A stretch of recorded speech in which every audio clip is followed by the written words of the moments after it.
Life is a struggle, ये उन लोगों के लिए है जो अपनी बुलाहट से भटक चुके हैं। जिंदगी उनके लिए संघर्ष है जो अपनी बुलाहट से भटक चुके हैं, जिनको मालूम नहीं कि मुझे क्या करने के लिए परमेश्वर ने बुलाया,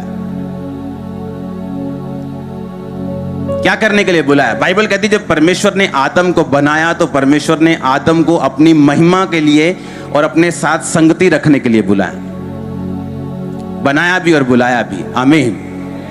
और परमेश्वर ने कहा था आदम मेरे साथ संगति रखेगा और दुनिया के सारे सुख जो हैं वो आदम के पीछे पड़ के इसको मिलेंगे।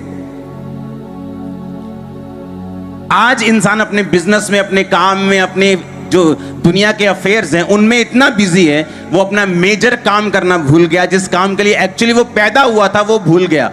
और इसीलिए उसे लगता है life is a struggle, marriage is a struggle, finance is a struggle, job is a struggle, business is a struggle. उसको कुछ भी पूछ लो उसके लिए सब स्ट्रगल है, सब मुश्किल है, सब दुखी करने वाला काम है।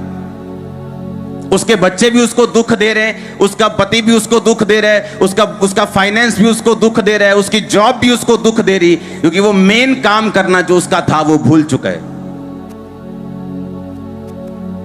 आपको होमवर्क दिया जाता है जब आप बच्चे होते हैं, और जब होमवर्क आप नहीं करते तो आपका टीचर आपको मारता है, आपको करेक्ट करता है, आपको जीरो देता है, आपको डांटता है, हाँ या ना।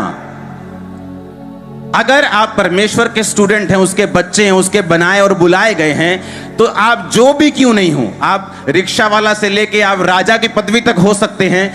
हर एक बंदे के लिए परमेश्वर ने एक होमवर्क ठहराया है, एक काम ठहराया है।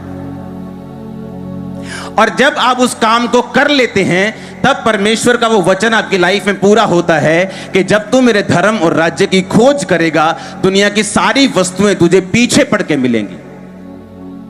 ये व्यक्ति एक बैठा हुआ फाइनेंस में अच्छा हो सकता है लेकिन वो अपनी बॉडी में संघर्ष कर रहा है। एक बॉडी में अच्छा है लेकिन अपनी फाइनेंस में संघर्ष कर रहा है। एक का फाइनेंस भी अच्छा है, सेहत भी अच्छी है, लेकिन अपने परिवार में संघर्ष कर रहा है। परमेश्वर ने कहा बीमारियां अलग अलग हो सकती हैं लेकिन इलाज एक ही है। अगर तू मेरे दिए हुए होमवर्क को पूरा करेगा, मेरे दिए काम को पूरा करेगा, तो दुनिया के सारे सुख तुझे पीछे पड़ के मिलेंगे।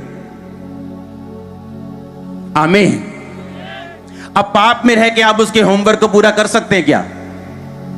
आपको होमवर्क पूरा करने के लिए परमेश्वर तरीके भी देगा, वो आपको सिखाएगा भी कि आपने होमवर्क को पूरा कैसे करना है। एक टीचर जब बच्चे को होमवर्क देता है, काम देता है करने के लिए, वो पहले उसको सिखाता है कि बेटा ए ऐसे लिखना है, बी ऐसे लिखना है, गिनती ऐसे करनी है, छोटी एबीसी ऐसे लिखनी। पहले वो उसको सिखाता है और फिर बोलता है अब घर से करके आना।